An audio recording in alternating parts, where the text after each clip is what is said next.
nung sabi ko, magkano yung expenses sa bahay? Ang laki, halos parang gagastos ka 15,000, 20,000 pesos sa Pilipinas. So, imagine mo yung perang yun, dami nang mangyayari sa Pilipinas. Pero pinamabayad mo lang sa bahay. Kapag pinag-uusapan siya, I was really crying. Nung medyo bata-bata pa ako kasi sabi ko, kala ko okay ako. They wouldn't appreciate you because, sasabihin ko na naman ba, hindi lahat ng tao, alam mo yun, susuportahan tayo sa lahat ng gusto nating gawin to be successful. Lalo na yung makakilala mo talaga. Yes. Kumbaga parang, hindi mo kasi titignan yung layo ng ibang tao. Yes. Titignan mo yung layo mo sa sarili mo sa dati.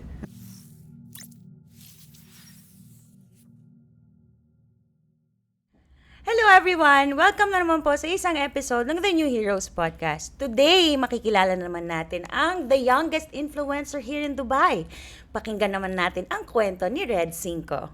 Yan. Hi po, hello po, hi guys. Thank you for inviting me here sa Yeah. podcast. Sobrang nakakatuwa. Nung na-receive ko yung message, parang sabi ko, ay ano ba to? Parang kinakabahan ako na excited. So yun na nga, nakakatuwa lang na-invite tayo sa podcast. Yes. Welcome. Thank Welcome you po, dito sa thank amin, you. sa studio namin. Opo. Humble studio. Grabe. Ang Okay. ganda. Okay. Red, can you share to us kung ano yung life mo before sa Pilipinas, before ka pumunta dito sa Dubai? Actually, nung time na yon, pandemic, siguro simulan ko sa pandemic kasi nung time nung nagka-pandemic, parang doon talaga nabago yung buhay ko. Kasi diba we were stuck at our houses. So parang, alam niyo parang naka-stuck ka doon sa buhay mo na ganun ng ganun lang. Online class. I was first year college that time.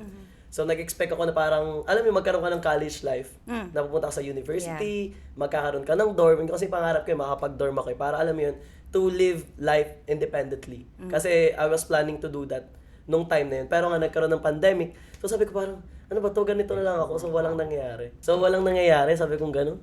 Ano bang gagawin ko sa buhay ko that time? Hanggang sa naging second year na ako, sabi ko naboboring na talaga ako kasi online class lang. And yung kinuha ko kasing course is HRM. Okay. So may mga task na pagluluto, anything, mga ganun. So tamad na ako. Then minessage ko si mama, saka ate ko kasi nandito sila eh. Okay. Sabi ko, ma, baka pwedeng dyan na lang ako magstay. Parang ayoko na mag-studies. Ayoko na pagpatuloy yung trabaho ko. Ay, yung studies ko. Kasi nga sabi ko, parang wala nangyari sa buhay ko. I was stuck at that time. Parang I need growth. Ang bata ko pa noon that time, 20 years old. Pero parang yung isip ko noon that time, sabi ko, wala nangyayari talaga. So yun, nung nag-message na ako, ayaw talaga pumayag ni mama. Kasi nga sabi niya, gusto niya matapos yung pag-aaral namin kasi lahat sila nakagraduate na. Okay. Actually, meron kaming bunso ngayon, second year college. And isa ako sa nagpapaaral sa bunso namin kasi dalawa kami ng ate ko nagsusupport sa kanya. Hati kami sa expenses. So yun, parang na-realize ko na lahat sila pala makagraduate. Pero nung pumunta na ako dito sa Dubai, parang trinay ko naman 1 month na mag-online class. Di na rin kinaya. So yun, nagtrabaho na ako that time. Pero nung bago ka mag-stop or mag-decide na tigilan yung pag-aaral mo, you were not earning your own money yet by that time? May mga sideline. Actually, nung PLDT. So parang nag-house to house kami. May mga nagbebenta ng wifi, Okay. mga services. Ako nun, senior high. Parang bata pa lang ako talaga hanggat may extra income. Like, nagpapaypay ako ng barbecue sa kapitbahay namin. Naalala ko lang. So, tapos nag-call center ako nung medyo pandemic na. Okay. Yan, call center na ako niyan. Tapos after nun, nag-resign din ako kasi nga parang sabi ko, ewan ko, ang dami kong gustong gawin sa buhay ko that time. Kasi parang naisip ko, I want to conquer yung lahat ng opportunity eh. Hindi naman talaga pwede. Paisa-isa lang kumbaga. Yes, that's So yun, dami kong gustong gawin eh. So, tapos nung nag-stop nga ako ng pag-aaral, si mama talaga ang unang na-disappoint. Na hindi na ako naman yung part niya kasi syempre, 20 years na siya dito eh. So parang gusto niya talaga matapos yung pag-aaral namin lahat kasi yun na nga lang yung kaya niyang gawin for us kasi wala naman siya sa Pilipinas. So yun, nung time na yun, parang nanghinayang din ako. Hindi ako nakapagtapos. Pero, ewan ko ba? Wala naman tayong gagawa yung nangyari sa buhay ko. Bata ka pa naman, you still have time because like for me, I'm already basta matanda na ako.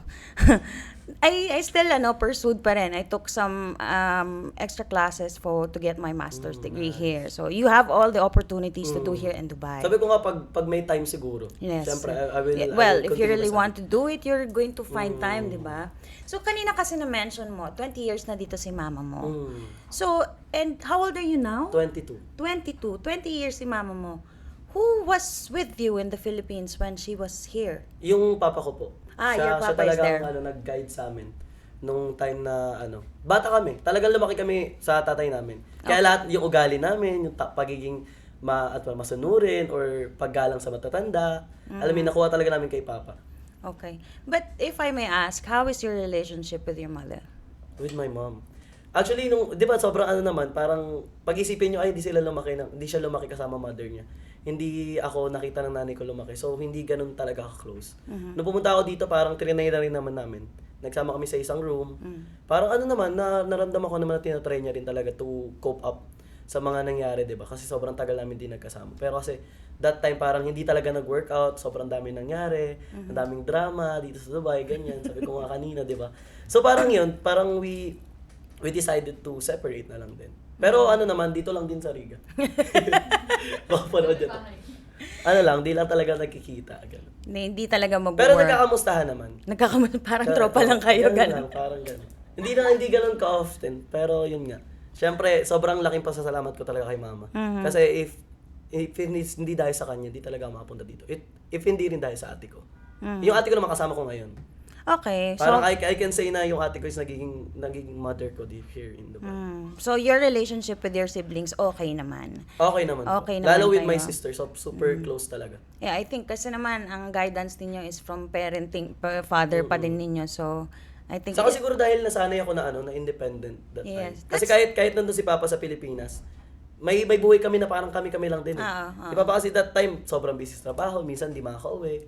Kami lang din sa bahay. So, ate ko noon nasa Dubai na rin noon that time. So, silang dalawa ni Mama. 3 kaming lalaki sa bahay. Kami lang talaga. Kami nagluluto. Usually ako talaga nakakota sa pagluluto, pag-ayos ng bahay, lahat. Parang ako na rin yung naging magulang sa mga kapatid ko. Kasi ikaw panganay na lalaki? Hindi, mayroong panganay sa akin. Okay. Pero siya kasi parang ako na rin talaga, yung parang ugali ko ba na ako na yung tumayo rin. Okay. Ako naghahawak ng budget. Nag-initiate ka na. Oo, ako naghahawak ng budget, ako nagluluto lahat, ako nag-aasikaso. Natuto ka na sa buhay ng maaga. Kaya sabi ko, kaya sobrang lakas ng loob ko nung time doon na, nakaya ko sa Pilipinas, kakayanin ko sa Dubai kahit mag-isa ako. Yes. Okay. So, at your young age, no, what made you realize that you're into vlogging? How did you start? Nung pagdating ko dito, inisip ko na talaga siya kasi di ba nakita ko nung pandemic sobrang uso nung mga vlog. Yes. Parang doon talaga naglabasan yung social media, talagang na-maximize natin yung paggamit ng TikTok, Facebook. Yes. Pero nung time niya sabi ko, ano ba yan? Ang babadoy naman ito mga to. Sumasayaw-sayaw sila doon, di ba? Parang sabi ko, di ko kaya. Yes. Tapos nung pumunta ako dito, bali 1 year, after 1 year ko na dito sa Dubai, doon pala ako nag-decide na, ba't hindi ko i-share yung struggles ko dito sa Dubai? Para sa mga gustong mag-abroad. Para sa mga kaidaran ko, sa mga Gen Zs. Alam mo, para makita nila, ganito pala yung buhay sa ibang bansa. Hindi pala siya ganun kadali. Kasi I thought sobrang dali Nung time na yun I'm very sorry po sa mga OFW. No, it's okay because we want also to hear what were your expectation nung nasa Pilipinas ka. Kasi nung may mga time na hindi napagpadala si Mama, medyo ako, sabi ko, ano ba yan? Tapos nakikita ko si Mama kumakain sa mga resto. Okay, yes. Tapos parang sabi ko, hindi siya makapagpadala sa amin. Kumakain siya sa labas, ang sarap-sarap ng buhay niya sa ibang bansa. So nung nandito ako, that's when I realized, ang hirap pala talaga. Yung paglabas-labas natin, magkano lang ba yung sa mga resto? Di ba, mga 10 dirhams, 15 dirhams, magkano lang yun sa Pilipinas. So parang yung time na yun, parang iti-treat mo yung sarili mo. Tapos kala ng mga sa ibang bansa, ang sarap-sarap ng buhay mo dito. Yung mga struggles ba na hindi nila alam, na nalaman ko nung pumunta ako dito. Grabe.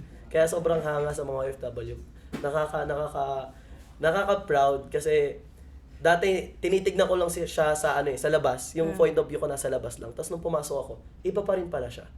Mahirap. Parang kailangan mo kasing pagtrabahuhan lahat pagka Totoo. nandito ka or kahit nasaan abroad ka. Actually, maipasok ko lang, sobrang ang daldalin, no? Okay. Magigit 30 minutes talaga 1 hour to. Okay lang. Nung pagpunta ko dito, swerte pa ako kasi nandito yung mother ko Yes. saka yung ate ko. Nung tumatagal-tagal ako, sabi ko na-realize ko, shit, paano Okay lang. paano pala yung yung ibang tao na pumunta dito mag-isa? As in zero talaga sila. Ako pagdating ko dito may bahay ako eh. I was with my mom, with my sister, 'di ba? Nung sabi ko magkano yung expenses sa bahay, ang laki, halos parang gagastos ka 15,000, 20,000 pesos sa Pilipinas. So imagine mo yung perang yun, dami ng mangyayari sa Pilipinas. Pero pinamabayad mo lang sa bahay. Kaya yun, sabi ko, I was lucky enough to have my mother and my sister here. Pero now, you're already independently like paying for your house na and everything. Did you find it hard? Actually, I find it hard, but yet, nag-enjoy ako. Kasi alam mo yun yung hard-earned money mo. Yung kinikita mo, yun yung nakakapag-provide sa'yo ng living mo, nabibili ko yung mga gusto ko, damit, sapatos, sobrang hilig ko sapatos, ganyan. Pag gusto kong mag-bar, alam mo yun, syempre I'm enjoying my youthful life. Yes. So, yun, yung mga ganong bagay na hindi ko na-enjoy sa Pilipinas, I'm doing it here. Kasi yun na lang yung parang nagiging ano ko paano ko ba sabihin? Yung escape ko sa mga problems, although hindi ko naman siya tinatakasan, pero yung pa-segue ba? Yes. Segue lang na, let me enjoy my life first. Huwag muna stress, huwag muna trabaho. So yun, work-life balance ba? Yes, that's true. Okay, so what are the challenges naman that you faced as a new vlogger? And, ano yung mga hinaharap mo na challenges as a vlogger? Ano ba yung niche mo?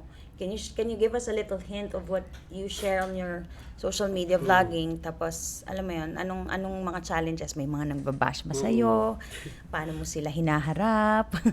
Nung nag-start ako mag-vlog dito sa yung first naalala ko gumawa ako ng content na parang daily life. Natuwa ako kasi sobrang daming nag-react nun eh. Okay. Parang natuwa ako kasi, ay, ang dami palang susupport sa akin sa vlog ko. Yun yung first clip ko na nagluto lang ako. Parang sabi ko, di ako makatulog, nagluto ako, ganyan-ganyan, fried rice. Sabi ko, nakakatawa, ang dami palang mag-support. So I continue. Nung mga second video, third video, nawawala sila. Yeah. So I was expecting na yung mga support sa akin sa pinakaunang mga video ko, yun din yung support sa akin all throughout. Hindi pala ganun. Kasi kung sino pa yung mga kilala mo, yun pa yung mga hindi susuporta sa'yo. Totoo yan. Yung mga yung mga kakilala ko, alam nila yung buhay ko dito sa Dubai. Lagi sila nanonood ng vlog ko. Pero makikita mo sila mag-react, makikita mo sila mag-share ng videos mo, kaya makikita mo mag-comment, wala. And so you will think talaga na, sino ba talaga yung taong susuporta sa'yo? And it turns out, yung mga taong hindi mo kilala, yun yung susuporta sa'yo. Yes. Tapos nung time na nagsisimula ako, parang, yung kasi mahirap pag nagsimula ako, walang nag-acknowledge sa'yo. Parang, sino ba yan? Wala namang yan. Ilan ba followers niya? Ganun yung simula sa akin. Hanggang sa, sabi ko talaga, consistency is the key. Talagang kapag consistent ka sa isang bagay, kahit anong pang gawin mo, talagang magbubunga siya throughout the time. So yun, upload lang ako na-upload. Bahala kayo dyan. Gawa ko content. Papanoorin nila o hindi. Noong time na yun, nag-isip ako, may mga content creator na nakikita, pwede pala to, sige try ko kung magkiklik. Hindi nakiklik. O iba naman. Hanggang sa magkiklik ako na, daily life pala siya. Daily life yung mga nakiklik sa akin, yung vlog ko, sa mga resto, yun nung nagkaroon ako ng first endorsement, sa mga restaurant. So nagtuloy-tuloy na siya. Doon ko nakikita na, sabi ko, okay, doon ko na nakikita yung hard work ko.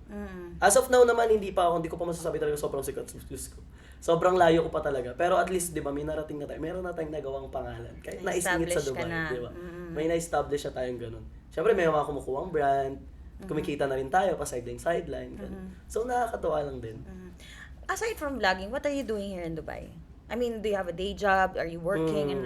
So, I work as a live seller sa Kabayan Deals. Shout out. Ayan. Thank you for sa company ko kasi sobrang luwag nila sa akin. So, they're allowing me to endorse brands na mag-collab with other branding companies din. So, yun lang, nakakatuwa kasi they let you grow as a person. I can see your personality, you're very alive ba? Patay yan. Napakadaldal. Sobrang daldal. Bida-bida mo siya. Hindi, kasi nakikita ko very empowered yung yung personality mo. You're full of spirit eh. Parang you're looking life ahead of you na ang dami mong gustong gawin, hindi ka ba na-overwhelm? Nung time na nagsunod-sunod. Di ba may peak time kasi tayo nung tinatawag? Yes. Lalo sa mga vlogging. Pag yung ang daming brand na nagchat sa'yo, tapos you need to choose. Hindi pwede kasi talaga na hindi ka pwedeng, okay po, sige po, okay, sige. Ganito, okay, sige. Hindi mo pwedeng i-accept ng accept eh. So that time, I was really overwhelmed. Sabi ko, paano ko gagawin to? Sobrang dami nagbe-message, sobrang daming gustong kumuha sa akin. Pero, syempre pipiliin mo eh. That time, sabi ko, sige, tatanggap ako ng mga ex-deal, mga ganyan. Usong-uso sa Dubai. Pero nung mga time na parang sabi ko, kasi nagpuput tayo ng effort sa mga edits, upload, syempre. Tapos nag-viral, di ba? So sabi ko, parang this is the time na paano ko sabihin? Pwede ka nang pwede na ako pwede na makuha ng talent fee sa mga ganun. Oo naman. So yun, nung time na yun, sabi ko overwhelmed ako, paano ko gagawin? And I was thankful talaga. Sobrang thankful ko talaga na I have friends. Yung lagi ko kasama sa vlog, si Jerome saka si Kate. Sila talaga yung nandyan to help me. Pero naalala ko lang yung sinabi mo kanina na yung mga tao na ina-expect mong i-acknowledge at i-help ka, yun pa yung mga taong parang hahatakin ka pa babae. In a Totoo. way na they will not show any support for you. They wouldn't believe on yung mga ginagawa mo. They would think that you're just doing something, drama or whatever. Kahit alam nila kung yung talagang backstory ng buhay mo, they wouldn't appreciate you because sasabihin ko na naman ba, hindi lahat ng tao, alam mo yun, susuportahan tayo sa lahat ng gusto nating gawin to be Totoo. successful. Lalo na yung makakilala mo talaga. Yes, that's true. Nung time kasi na yun, inaano ko lang, hindi ko ina-acknowledge yung feelings ko eh. I was always invalidating my feelings about family, na parang sabi ko, okay lang yun, wala yan, sanay na ako. And nung ano na yun, habang tumatagal pala, palalim yung sugat dun sa sa puso ko na kapag pinag-uusapan siya, I was really crying. Nung medyo bata-bata pa ako kasi sabi ko, kala ko okay ako. Kala ko wala lang. Alam mo yung pupunta ka sa school na kailangan ng parent, kailangan ng mother. So wala kang ganun. Si Papa, hindi rin naman minsan maka-attend. So talagang I grew up independently talaga, masasabi ko yun. Pero syempre with the guide of my parents, di ko naman sila pwedeng sa walang bahala lang Yes. din. They are there. Correct. Diba? Nandyan sila sa tabi ko. Pero masasabi ko na I grew up independently on my own. Merong mga ibang nag-share ng story na they really didn't have their parents with them. And then parang pag napariwara yung buhay nila, oy, ang galing ko napariwara. Pag napariwara yung buhay nila, they would blame their parents for it. But like in your case also, the same as mine, I didn't have my parents around. But then I turned out okay because we make our own decisions to how we want to live our lives eh. Kung gusto natin maging independent tulad niyan, we make our own decisions at the end of the day. So kung ano yung mga feelings na meron tayo bago tayo matulog, it's because we made the choice to feel it. True. Right? If we ignore something in our lives, then it's also our choice. Maybe it's going to be for the better. Yes. 'Di ba? Grabe. Anyway. Bigat bigla yung usapan. Okay lang. Anyway, sige. Ikaw, malayo pa, pero malayo na. Can you elaborate this phrase or share your journey and achievements so far? Actually, naririnig ko na yung mga ganyang quotes. Totoo naman kasi siya talaga siya. Sobrang dami ng tao na, kumbaga parang, hindi mo kasi titignan yung layo ng ibang tao. Yes. Titignan mo yung layo mo sa sarili mo sa dati. And I was looking back at myself that time. Sobrang miserable ng life. Yun lang, sobrang plain. Sobrang trying hard, di ba? Parang until now, I can say naman I was trying hard. Pero at least meron ng pinapatunguhan. So, makikita ko na sobrang laking growth na nangyari sa akin throughout the time. Kasi talagang you will trust the process. Na kapag gusto mo yung ginagawa mo, you will just do it again and again and again. Kahit wala nang naniniwala sa'yo. As long as gusto mo yung ginagawa mo, you are passionate in what you are doing, then eventually magkakaroon ng bunga, ng product. Totoo naman. So yun, yung parang kung ako iisipin ko talaga, sobrang layo ko na sa dating Red. Na nasa Pilipinas kasi I was really immature by that time. Kaya alam mo, minsan iniisip ko nga, baka kaya ganun yung friends ko sa akin dati sa Pilipinas kasi baka it's because of me. 'Di ba? Alam mo yung iniisip mo na lang na ginagawa sa ng ibang tao yun kasi baka ako yung may problema. You will blame yourself na lang kasi you don't know what is the reason bakit sila nagkakaganon sa'yo. Kasi I have a circle of friends sa Pilipinas na we are really achievers, sobrang sipag ko mag-aral, lagi kami nasa top. Pero alam mo yun, yung pag-uusapan na natin kung sino ba talagang friends ko, kung ano ba talaga yung naranasan ko sa kanila, parang wala akong ma-share na, sino ba talaga? Parang, kung sa circle of friends, may other circle of friends pa sila na hindi ako included. Okay. So, yun yung time na yun. Ang layo na nung narating, di ba? Pero yun nga, yung sabi ko, ang laki na nung growth nung dating Red sa ngayon na Red. Maganda yung sinabi mo kasi you see your progress through comparing yourself from before eh. Because did you ever think na magiging vlogger ka dito? No. Actually, tagal ko pinag-isipan talaga. Sabi ko, pag ako naging vlogger, I will open my life eh. Di ba? Parang kailangan ko talagang buksan yung buhay ko. Kailangan ko maging open book. Kasi ganun sa social media eh. Kapag kapag vlogger, kapag influencer ka. Malalaman nila lahat sa'yo. May magkakalkal pa ng mga, ng mga newsfeed mo, pictures mo, di ba? Yung mga dati mong pictures. So, Totoo. sabi ko, bago ko mag-vlog, pinag-isipan ko talaga. Like, 1 year ako sa Dubai, sa ako naisip na, okay, I'm ready. Yes. Sabi ko, okay lang. I'm ready to open my life. I'm ready to open myself to social media. Kasi ganun eh. Kailangan matibay ang loob mo dito sa social media because people will like you, people will hate you, Totoo. people will ignore you, di ba? May mga basher naman, pero yung, nung may karoon ako nung pinakauna kong basher, talaga nasaktan ako, sabi kong ganyan. Sabi niya kasi, ano ba to? Nagko-comment siya eh. Sabi niya, ano ba to? Ang dami-dami, may mga kumukuha brands, hindi naman siya magaling or wala naman siyang ganung karaming followers. Totoo naman eh.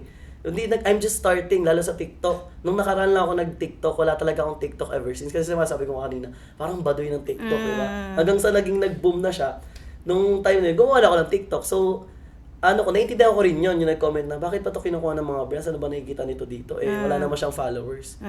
Eh, sabi ko naman, ako naman, parang sa sarili ko, yung talent ko, yung nakikita ko sa sarili ko. Yes. Na nakikita rin ng ibang tao, which is I'm very thankful na marami nakaka-appreciate ng talent natin sa editing, sa pag-vlog, di ba? Kasi I'm just sharing my life eh. 'Di ba? If you will be interested in my life, thank you. 'Di ba? That's for publicity. Pero kung hindi, pero pinapanood mo rin yung video ko, thank you pa rin kasi views pa rin 'yan. Yes. I'm earning because of you guys. Sa mga nanonood. Pero sabi mo nga, you have to be an open book in social media. Is there something that hindi ka open pa sa social media sa everyday vlogging mo? Yung about talaga sa mother. Okay. That's Yun. it lang. Kasi hindi talaga Ganun lang natin. about sa mother. Filter natin. Okay. So, and then naano ko na to, na-question ko na sa'yo. Okay. Okay. Can you share any tips or advice for aspiring vloggers who are just starting their journey? Like, hindi naman lahat ng nagvo-vlog, alam na nila. Kung, tulad nga nung sinabi mo kanina, di ba, you had to try different kind of things through creation ng content. And then you finally figured out what your niche was. So, ano yung masasabi mo sa kanila na alam mo yun, for them na wag matakot para mag-start? Actually, napaisip ako, ano ba yun? Kasi, parang, pag inisip ko, sobrang layo ko pa dun sa pagbibigay ng advice. Okay. Alam mo, I was thinking na I was not that big to give an advice to those who are starting. But since I started na nga, may nasimulan na rin naman ako. So, sabihin ko lang siguro, consistency is the key. Yun talaga, kahit walang naniniwala, walang sumusuporta sa'yo, walang nanonood ng vlog mo, pagpatuloy mo lang. Kasi, sabi ko nga kanina, yung trust the process eh. Yung time talaga, time will tell. Talaga. Kaya sabi ko, magtiwala lang kayo sa oras, gawin nyo lang hanggat kaya nyo, hanggat gusto nyo, hanggat mahal nyo yung ginagawa ninyo. For sure, magbubunga. Okay. Where do you see yourself now in your vlogging career or in the next few years? Bata ka pa eh. You have a long life ahead. Sobrang dami mangyayari. Yes, but pero siguro yung pag nag-continue yung vlogging career, tuloy-tuloy pa rin naman siguro. If hindi na dito sa Dubai, sa ibang bansa naman. Kasi I was planning to go to other country as well to migrate if I will be given a chance. Kasi syempre, hindi naman dito lang sa Dubai na yung buhay natin eh. I was really young pa. So sabi ko, if ever na matapos na ako sa Dubai, another vlog naman sa ibang bansa. Alam mo yun, para ma-share natin yung kung ano yung buhay sa iba't ibang bansa. So my followers will follow me na, ay, sa ibang bansa na siya. And ito naman yung buhay sa ibang bansa. Paano naman ang buhay dito? Kasi I want to go there. I want to go here. So, paano yung buhay dyan? So, yun yung parang nakikita ko, sabi ko 10 years from now. So, I was really, nag-vlog pa rin ako. Or else, kung di na ako nag-vlog, siguro, I was really, building my future na. Like, bahay, alam mo yun, funds, business. But you're still planning to reside back in the Philippines? Hindi pa sa ngayon. Hindi pa na yan. Hindi ko pa naman siya tinatapos. Hindi ko pa tinutuldukan. Pero if I will be given a chance, 'di ba? Why not? Pero hindi na ako talaga para umuwi pa ng Pilipinas at doon na rin mag-work. Sa ngayon, yun may masasabi ko ngayon kasi para sa akin sobrang late na opportunity sa Pilipinas na hindi talaga na acknowledge kung ano yung paghihirap mo, yung pinag-aaralan mo, lalo yung mga diploma, di ba? Sobrang daming requirements sa Pilipinas. Tapos kapag tinignan mo yung sahod, di ba? Below minimum, minimum lang, di naman nila kayang mag-cope up dun sa mga requirements na hinihingi nila. So, yun lang. As of now, hindi ko naman sinasabi na hindi ako babalik, pero you're good muna dito. I'm good yes, here. Sir. Thank you so much, Red. Ito na naman po ang natatapos tayo sa isang episode ng The You Heroes Podcast. Maraming salamat. Thank I am you. DJ Shrey.